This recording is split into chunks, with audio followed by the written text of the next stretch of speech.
दोस्तों, मैं रितु राव हिंदी रितु राव की दुनिया में आपका स्वागत है।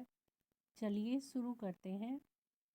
चैप्टर 1 क्लास 12वीं का फर्स्ट चैप्टर का आत्म परिचय का 6 पैसेज। कर यतन मिटे सब सत्य किसी ने जाना, नादान वही है हाय जहाँ पर दाना। फिर मूड न क्या जग जो इस पर भी सीखे, मैं सीख रहा हूँ सीखा ज्ञान बुलाना। प्रसंग प्रस्तुत पद्यांश हमारी हिंदी की पाठ्य पुस्तक आरोह भाग 2 में संकलित कवि श्री हरिवंश राय जी की द्वारा रचित आत्म परिचय नामक कविता से लिया गया है। इसमें कवि ने शाश्वत सत्य का वर्णन किया है। व्याख्या कवि प्रश्न करते हुए पूछता है कि इस संसार में बड़े बड़े महापुरुषों ने सत्य को जानने का प्रयास यानी कि कोशिश की है, लेकिन आज तक कोई भी सत्य को नहीं जान पाया। सत्य ब्रह्म की खोज करते करते सब समाप्त हो गए, फिर भी उसे नहीं जान पाए। कवि का अभिप्राय यह है कि इस संसार में आज तक कोई भी सत्य को पहचान नहीं सका। वह कहता है कि समाज में जहाँ पर अक्लमंद या समझदार लोग रहते हैं, वहीं पर नासमझ या मूर्ख भी निवास करते हैं। संसार यानी कि दुनिया को संबोधित यानी कि बोलते हुए कवि कहता है कि यह बात जानकर भी यह संसार मूर्ख है जो इसके बावजूद भी सीखना चाहता है। मैं तो भूले हुए ज्ञान को सीखने का प्रयास यानी कि कोशिश कर रहा हूँ। इसके क्वेश्चन आंसर। कर यतन मिटे सब सत्य किसी ने जाना। पंक्ति में कवि सत्य की बात कहता है। इस पंक्ति में कवि अंतिम सत्य अर्थात परमात्मा की बात कर रहा है। इस सत्य को जानने के लिए असंख्य महापुरुष लोग और उनके अनेक यत्न यानी कि प्रयास कर मिट गए। नादान वही है हाय जहाँ पर दाना। पंक्ति का भाव का स्पष्ट कीजिए। इस पंक्ति का भाव यह है कि सृष्टि में जहाँ समझदार और विद्वान लोग रहते हैं, वहाँ नासमझ और मूर्ख लोग भी निवास करते हैं। कवि संसार को मूर्ख इसलिए कहता है क्योंकि यह संसार सत्य की खोज में मिटे असंख्य महापुरुषों को देखकर भी सचेत यानी कि जागरूक नहीं हुआ। काव्य सौंदर्य स्पष्ट कीजिए। कवि संसार को मूर्ख इसलिए कहता है क्योंकि यह संसार सत्य की खोज में मिटे असंख्य महापुरुषों को देखकर भी सचेत नहीं हुआ। काव्य सौंदर्य। कवि ने शाश्वत सत्य अर्थात ब्रह्म की ओर संकेत किया है। संस्कृत के तत्सम तद्भव शब्दों का प्रयोग हुआ है। कवि की रहस्यवादी चेतना का चित्रण हुआ है। अनुप्रास पद मैत्री प्रश्नवाचक अलंकारों की शोभा है यानी कि इनका प्रयोग किया गया है। प्रतीकात्मक शैली का प्रयोग हुआ है।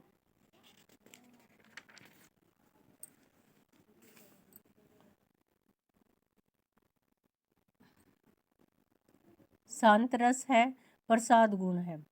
7वां पैसेज। मैं और जग और कहाँ का नाता, मैं बना बना कितने जग रोज मिटाता। जग जिस पृथ्वी पर जोड़ा करता वैभव, मैं प्रति पग से उस पृथ्वी को ठुकराता। प्रसंग प्रस्तुत काव्यांश हमारी हिंदी की पाठ्य पुस्तक आरोह भाग 2 में संकलित कवि श्री हरिवंश राय जी द्वारा लिखी गई आत्म परिचय कविता से लिया गया है। इसमें कवि कहता है कि उसका इस संसार से कोई नाता नहीं है। व्याख्या कवि कहता है कि मेरा इस संसार के साथ कोई संबंध नहीं है। मेरी और संसार की प्रकृति में बहुत अंतर है। मेरा स्वभाव कुछ और है तथा संसार का कुछ और है। यानी कि मेरा सोचने का नजरिया कुछ अलग है और इस दुनिया का अलग है। मेरी कोई और मंजिल है तथा इस स्वार्थी संसार की कोई और है। कवि कहता है कि मैं तो प्रतिदिन ऐसे अनेक संसार बना बनाकर खत्म कर देता हूँ। मैं हर दिन ऐसे अनेक संसार की कल्पना करता हूँ और फिर उसे मिटा देता हूँ। ये संसार धन ऐश्वर्य से प्रेरित होकर जिस पृथ्वी पर धन ऐश्वर्य तथा शान ए शौकत जोड़ता है, मैं उससे तनिक भी प्रभावित नहीं होता। ऐसी शान ए शौकत का मैं पग पग पर ठुकराता हूँ, यानी कि इसको मैं ठुकराता हूँ। जिस पृथ्वी पर यह संसार झूठे धन ऐश्वर्य खड़ा करता है, मैं ऐसी ऐश्वर्य से परिपूर्ण पृथ्वी यानी कि धरती को पग पग पर अपनी ठुकराता हूँ। ये धन वैभव मुझे बिल्कुल भी विचलित नहीं कर सकते, यानी कि मेरे सत्य की खोज के मार्ग से मुझे भटका नहीं सकते। क्वेश्चन आंसर, मैं और जग और कहाँ का नाता पंक्ति के माध्यम से कवि किन किन पर क्या व्यंग्य करता है। इस पंक्ति के माध्यम से कवि जग पर व्यंग्य करता है कि उसका जग के साथ कोई नाता नहीं है, क्योंकि यह जग उसकी सोच के अनुरूप नहीं है। कवि किस पृथ्वी को ठुकराता है? कवि उस पृथ्वी को ठुकराता है जिस पर संसार वैभव जोड़ता है। काव्य सौंदर्य स्पष्ट कीजिए। कवि ने अपने तथा संसार के संबंध का चित्रांकन यानी कि वर्णन किया है। कवि का दृढ़ मन धन वैभव से निरपेक्ष है। भाषा खड़ी बोली है। अनुप्रास, पुनरुक्ति, पद मैत्री, स्वर मैत्री, अलंकारों की छटा दर्शनीय है। गीति शैली का भावपूर्ण प्रयोग है। प्रसाद गुण है। तत्सम तथा तद्भव शैली का चित्रण है। मैं निज रोदन में राग लिए फिरता हूँ, शीतल वाणी में आग लिए फिरता हूँ। हो जिस पर भूपों के प्रसाद निछावर, मैं वह खंडर का भाग लिए फिरता हूँ। प्रस्तुत काव्यांश हमारी हिंदी की पाठ्य पुस्तक आरोह भाग 2 में संकलित कवि श्री हरवंश राय बच्चन द्वारा लिखित कविता आत्म परिचय से लिया गया है। इसमें कवि ने आत्मीय पीड़ा का चित्रण किया है। व्याख्या, कवि कहता है कि मैं अपने आंसुओं में से प्रेम भरा गीत छिपाए फिरता हूँ, जिससे संसार मेरा रोदन समझता है, यानी कि मेरा रोना समझता है। उसमें मेरी अनेक पीड़ा छिपे हुए हैं। मैं अपने आंसुओं की धारा के माध्यम से अपने प्रेम गीतों का बखान करता चलता हूँ। मेरे हृदय में वाणी अत्यंत शीतल और कोमल है, लेकिन मैं इस शीतलता में भी क्रोध रूपी आग छिपाए हूँ। कवि जग को यानी कि बोलते हुए कहता है, संबोधित करते हुए कहता है कि मैं इस खंडर का अंश लिए हूँ जिस पर महल प्रतापी राजा अपने महलों को न्यौछावर कर देते हैं।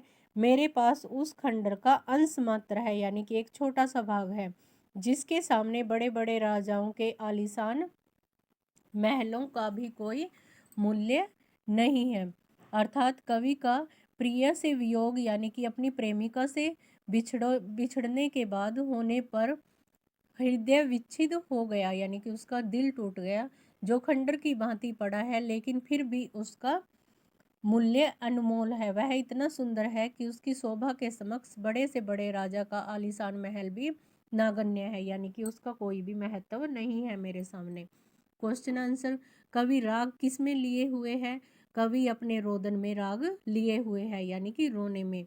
शीतल वाणी में आग लिए फिरता हूँ, पंक्ति में विरोधाभास स्पष्ट कीजिए। शीतल वाणी अर्थात हृदय के उद्गार, आग अर्थात क्रोध रूपी आग। इसका आशय है कि कवि अपने हृदय की शीतलता वाणी में भी क्रोध यानी कि गुस्सा एवं व्यंग्य रूपी आग बरसाता है। कवि किस खंडर का अंग लिए हुए है?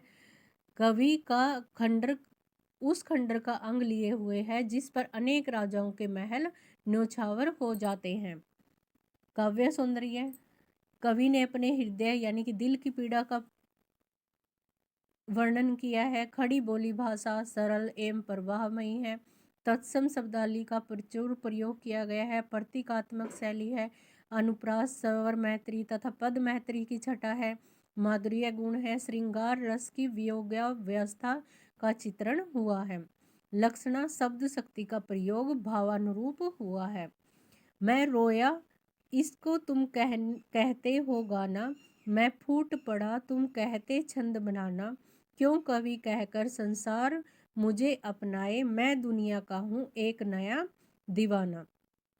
प्रस्तुत पद्यांश हिंदी की पाठ्य पुस्तक आरोह भाग 2 में संकलित कवि हरिवंश राय जी की आत्म परिचय से लिया गया है। इसमें कवि ने अपने दिल की पीड़ा यानी कि हृदय की पीड़ा का वर्णन किया है। व्याख्या, कवि संसार को संबोधित यानी कि बोलते हुए कहता है कि मैं दुख में अत्यंत दुखी होकर रोया था, लेकिन तुम मेरे रोने को भी गीत समझ रहे हो। हृदय में अपार दुख के कारण मैं जोर जोर से रोया, लेकिन उसे भी तुम कविता कहना समझते रहे हो। कवि का अभिप्राय यह है कि यह संसार तो बिल्कुल अजीब है, यह किसी की आंतरिक यानी कि अंदर की भावनाओं को नहीं समझता, यानी कि फीलिंग को। मैं जब साधारण रूप से रोया था तो उसे यह मेरा गीत गाना समझ रहे थे, लेकिन जब असीम पीड़ा के कारण मेरा हृदय जोर जोर से चिल्लाकर रोने लगा तो उसे इससे मेरा कविता का कारण मान लिया गया। लेकिन जब असीम पीड़ा के कारण मेरा हृदय जोर जोर से चिल्लाकर रोने लगा तो उसे मेरा कविता कहना माना गया। प्रकार यह हृदयहीन संसार मेरी आंतरिक पीड़ा को नहीं समझ रहा है। कवि पुनः पुनः जग को संबोधित यानी कि बोलते हुए कहता है कि यह संसार मुझे एक कवि मानकर क्यों अपनाना चाहता है। मैं एक कवि नहीं हूँ, बल्कि मैं तो इस जहां का एक नया प्रेमी हूँ, एक नया दीवाना हूँ जो अपनी प्रेम वाणी का बखान करता है।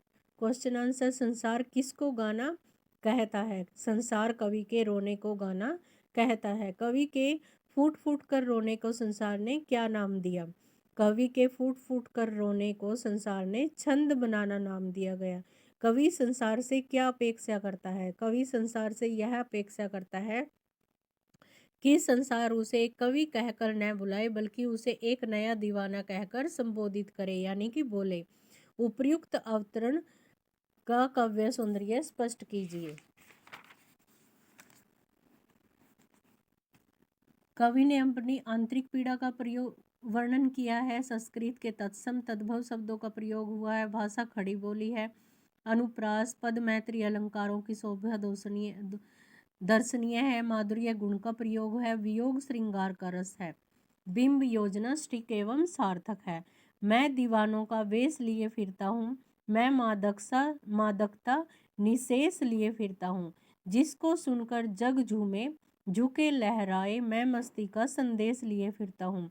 प्रसंग वही आएगा जो हमने पहले किया है, सिर्फ इसमें लास्ट की लाइन, इसमें कवि ने संसार को प्रेम और मस्ती का संदेश दिया है, जिसमें यह संसार झूम उठे तथा लहराने लगे। व्याख्या, कवि का कथन है कि मैं इस संसार में प्रेम में पागल प्रेमियों का रूप लेकर जीवन यापन कर रहा हूँ, यानी कि अपने जीवन को व्यतीत कर रहा हूँ, बिता रहा हूँ। अर्थात मैंने अपने हृदय में एक प्रेमी को बिठाकर उसी का वेश धारण कर लिया है।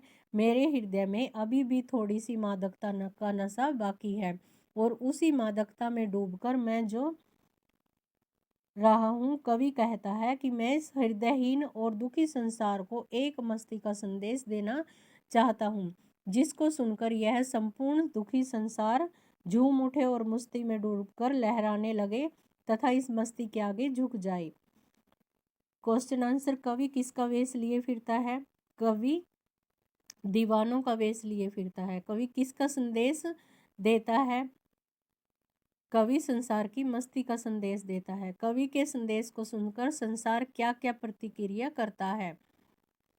कवि का संदेश सुनकर यह संसार झूम उठता है, झुक जाता है तथा लहराने लगता है। उपर्युक्त अवतरण का काव्य सौंदर्य स्पष्ट कीजिए। कवि दुखी हृदयहीन संसार को मस्ती का संदेश देना चाहता है। खड़ी बोली भाषा सहज सरल एवं प्रवाहमयी है। गेय मुक्तक शैली का प्रयोग है। माधुर्य गुण है। श्रृंगार रस की छटा है। अनुप्रास स्वर मैत्री अलंकारों की शोभा दर्शनीय है। तत्सम शब्दावली का प्रयोग किया गया है। अगर आपको ये वीडियो अच्छी लगी है तो इसको लाइक कीजिए। मिलते हैं नेक्स्ट वीडियो में।